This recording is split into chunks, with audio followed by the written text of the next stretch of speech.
नमस्कार, मैं विवेक कुमार और इस वक्त हम पुराना गवर्नमेंट कॉलेज मैदान हिसार में मौजूद हैं और यहाँ आध्यात्म से ओतप्रोत एक कार्यक्रम पिछले 3 दिनों से संचालित है। आखिर इस कार्यक्रम के पीछे उद्देश्य क्या है, किस तरीके का कार्यक्रम है, इसके बारे में ही हम आपको ये जानकारी पहुंचाएंगे। मेरा नाम है ब्रह्मा कुमारी वंदना बहन। ब्रह्मा कुमारी आश्रम पर मैं पिछले 26 सालों से रह रही हूँ, समर्पित रूप से सेवाएं दे रही हूँ। जो ये कार्यक्रम पिछले 3 दिनों से संचालित है, क्या है इसके पीछे उद्देश्य और किस तरीके का कार्यक्रम? आज हम देखते हैं कि समाज के अंदर अनेक कुरीतियां हैं, अनेक विकार हैं, बुराइयां हैं और मनुष्य समझते भी हैं कि हम इन विकारों के वशीभूत हैं, इन कुरीतियों के वशीभूत हैं, समझते हुए भी उसको छोड़ नहीं पाते हैं, है ना। तो उसको कैसे छोड़ सकते हैं? उसके लिए चाहिए आत्म बल, मानसिक बल। तो वो बल कहाँ से आए? वो केवल एक परम पिता परमात्मा से अगर हम अपना नाता जोड़ते हैं तभी हमारे अंदर आत्मिक पावर आ सकते हैं, ताकि हम उन बुराइयों को छोड़ सकें। तो वो कैसे आ सकती है? उसके लिए यहाँ पर हमने एक बहुत बड़ा एक महामेला, आध्यात्मिक महामेला आयोजन किया है, जो कि पिछले 3 दिनों से चल रहा है। आज उसका समापन है। उसका उद्घाटन आदरणीय माननीय मंत्री जी रणवीर गंगवा जी ने उद्घाटन किया था और भी बहुत से आए हैं हमारे पास। मंत्री रणधीर पनिहार जी भी आए हैं और बहुत IAS ऑफिसर्स भी आए हैं और सभी VC एग्रीकल्चर यूनिवर्सिटी के HAU लुवास वो सब भी आए हैं। बहुत माननीय लोग आ रहे हैं और पब्लिक भी बहुत इंटरेस्ट ले रही है और अभी भी फुल रश है पूरे मेले के अंदर। तो सभी लोग बड़ा भाग भाग कर इसमें हिस्सा ले रहे हैं और इसके अंदर हमने 22 स्टॉल लगाई हैं। हमारे ब्रह्मा कुमारी के विंग्स हैं, 21 विंग्स, जैसे medical wing, social wing, rural wing, education wing, women wing, ऐसे 21 विंग्स हैं और एक हम उनकी भी स्टॉल लगाई है और एक हमारा है माइंड स्पा, उसकी भी स्टॉल है, मेडिटेशन की भी स्टॉल है और एक वैल्यू गेम्स कि उससे लोगों को वैल्यूज़ भी सीखने को मिलती है। बच्चों के झूले भी लगाए हैं। ऐसे बहुत सुंदर ये मेला हमने आयोजन किया है। तो हम देख रहे हैं कि लोग बहुत ही इंटरेस्ट से इसमें भाग भाग कर हिस्सा ले रहे हैं। हम चाहते तो थे इसको लंबा करना, लेकिन अभी 10 मार्च को हमारे पास पीस पैलेस ब्रह्मा कुमारी का जो हमारा बड़ा सेंटर है बालसमंद रोड पर, वहाँ पर हमारे आदरणीय माननीय महामहिम राष्ट्रपति जी द्रौपदी मुर्मू जी आ रहे हैं। बहुत ही खुशी का विषय है ये, तो वो आ रहे हैं, तो इसलिए हम इसको छोटा 3 दिन का किया, वरना हमारा विचार था इसको 7 दिन का करने का। तो लोगों का इंटरेस्ट देखते हुए हम इसको फिर से आयोजित करेंगे थोड़ा समय बाद। तो बहुत सभी को बहुत ही आनंद आ रहा है, किसी का जाने का मन ही नहीं कर रहा, बहुत खुश हो रहे हैं लोग आकर के। आध्यात्म मेले में हमने देखा कि बच्चों के लिए भी आप लोगों ने जो है एक अलग से विंग बनाया हुआ है, जहाँ पर बच्चे भी काफी जो है इंटरेस्ट दिखा रहे हैं। तो उन्हें खेल खेल में क्या आध्यात्मिक रूप से कुछ समझाने की कोशिश की जाए? क्योंकि देखिए, बच्चा जो होता है, कहते हैं कच्ची मिट्टी के समान होता है, उसको जैसे भी हम ढालना चाहे ढाल सकते हैं। तो बचपन से अगर हम उसको थोड़ा सा आध्यात्मिकता की तरफ जोड़ते हैं तो वो जो भी समाज की कुरीतियां हैं उसके प्रति वो अवेयर होता है और उन कुरीतियों से बच कर के वो चल सकता है। क्योंकि अगर एक बच्चा अच्छा बन जाता है, श्रेष्ठ बन जाता है, तो पूरा घर, परिवार, समाज और देश, क्योंकि बच्चा ही देश का भविष्य है, तो पूरा देश हमारा सेफ हो जाता है। तो हम बच्चों को, हम जो भी हमारे पास पेरेंट्स आते हैं तो उनको कहते हैं अपने बच्चों को भी लेकर के आइए। तो माँ बाप तो सीखते ही हैं और ये जो हमारा स्कूल है, कहे कि विश्वविद्यालय प्रजापिता ब्रह्मा कुमारी ईश्वरीय विश्वविद्यालय है, तो ये जो ऐसा विद्यालय, इसमें बच्चा बूढ़ा जवान हर कोई आता है। क्यों आता है?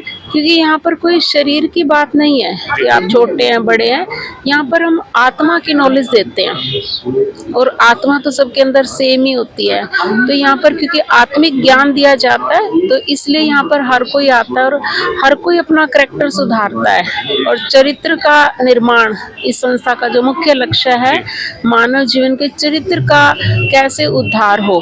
क्योंकि देखो, गायन भी करते हैं, नर ऐसी करनी करे नारायण बन जाए, नारी ऐसी करनी करे लक्ष्मी बन जाए। ये गायन आपने भी सुना होगा, सभी सुनते हैं, लेकिन वो क्या करे, कौन सी करनी करे, कौन से कर्म करे जिससे वो मनुष्य से देवता बन जाए। तो वो कर्म करने की कला यहाँ पर सिखाई जाती है। एक मार्ग दिखाया जाता है कि हम उस मार्ग पर कैसे चले, रास्ता दिखाया जाता है। फिर चलना ना चलना वो अपने ऊपर है कि हम उसको कितना फॉलो करते हैं, लेकिन यहाँ पर बहुत अच्छी शिक्षा दी जाती है। और जो भी हमारे फॉलोअर्स हैं, जो भी यहाँ संस्था से जुड़े हुए हैं, अब तो बहुत से लोग जुड़े हुए हैं। सिस्टर शिवानी का भी प्रोग्राम सुनते हैं, देखते हैं। और अपनी ये जो संस्था है, ये इंटरनेशनल संस्था है। 140 देशों के अंदर हमारे सेंटर्स हैं, और गांव-गांव, शहर-शहर, गली-गली, हर जगह हमारे सेंटर्स हैं, और निःशुल्क है। सारा जो सिस्टम है, सारी जो पढ़ाई है वो निःशुल्क है। तो टीवी, मोबाइल सब पर भी आते रहते हैं मेडिटेशन के कोर्सेज। दीदी ये बताएं कि देखिए आज का जो दौर है, लोग बहुत तेजी से आगे बढ़ने की कोशिश कर रहे हैं, लेकिन जो मानसिक शांति है वो कहीं ना कहीं जो है नजर नहीं आती है। लोग उसके लिए भटकते हैं इधर उधर। ये जो पीस है, मानसिक जो शांति है, वो कैसे मिल सकती है, किस तरीके से, थोड़ा? हाँ जी, क्योंकि देखिए आज मनुष्य मानसिक शांति चाहता है, लेकिन वो उसको ढूंढता बाहर है। सबसे बड़ी प्रॉब्लम, उसको चाहिए तो अंदर की शांति, और ढूंढ रहा है बाहर। अब कोई चीज़ हमारी अंदर गुम होती है, मान लीजिए कमरे में आपका कुछ गुम हुआ और आप बाहर जाके ढूंढते हैं। हम आपसे पूछते हैं आप बाहर क्यों ढूंढ रहे हैं, अंदर क्यों नहीं ढूंढ रहे?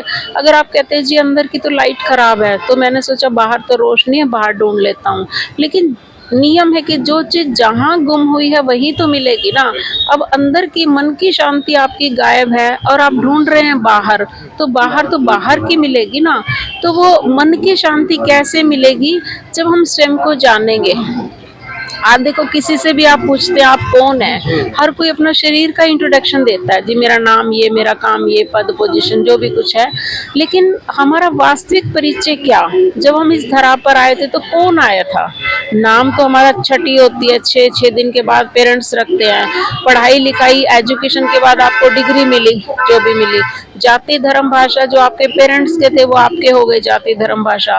लेकिन आप कौन हैं? कौन आए थे? किसने जाना है? तो यहाँ पर बताया जाता है कि मैं देह नहीं हूँ, मैं देह से भिन्न एक चेतन शक्ति आत्मा हूँ, और आत्मा अजर अमर अविनाशी है। वो तो सभी जानते, गीता में भी लिखा हुआ है, आत्मा को कोई जला नहीं सकता, कोई मार नहीं सकता। तो मैं एक शाश्वत सत्ता, अजर अमर अविनाशी आत्मा हूँ, और आत्मा का धर्म है शांति। शांति कोई बाहर से नहीं मिलेगी, मेरा अपना स्वधर्म है शांति। मुझे केवल अपने स्वधर्म में स्थित होना है। फॉर एग्जाम्पल, पानी है, पानी का धर्म है शीतलता। आप पानी को कितना भी बॉईल कीजिए, गैस पर रख के उबाल लीजिए, और फिर आप उसको गैस से उतार के रख दीजिए, वो ठंडा अपने आप होता है। ठंडा अपने आप क्यों होता है? क्योंकि उसका धर्म ही शीतलता है।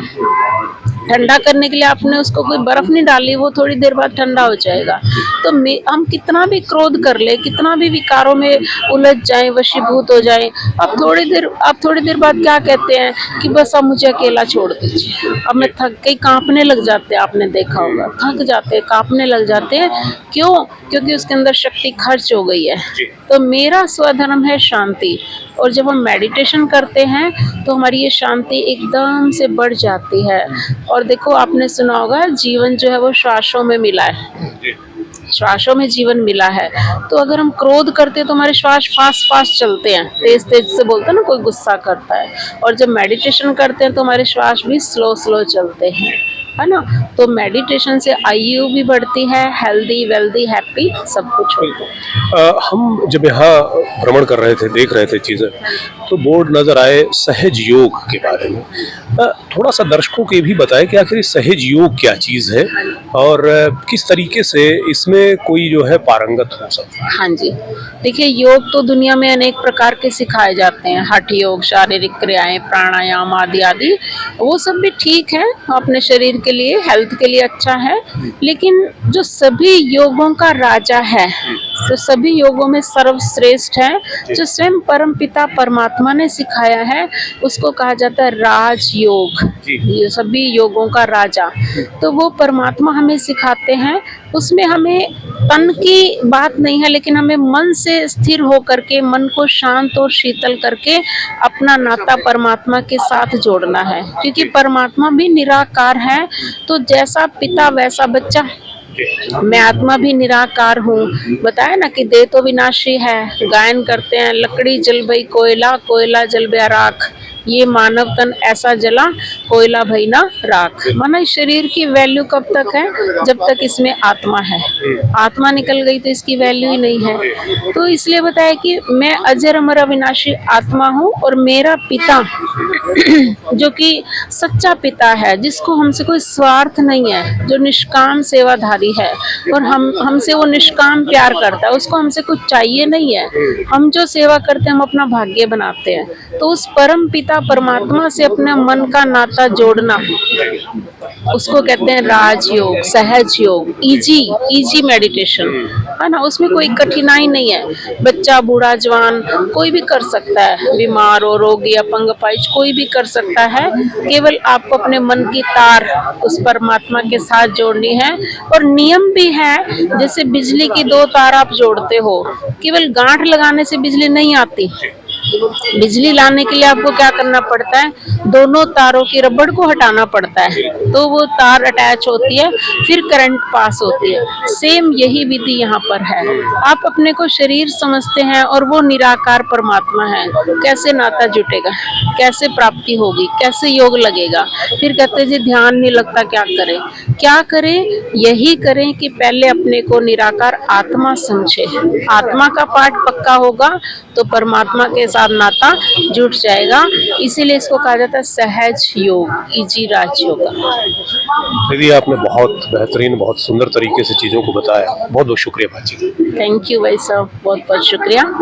डीएनआई पर सबसे पहले खबरों की अपडेट के लिए सब्सक्राइब करें और बेल आइकन को दबाना ना भूलें।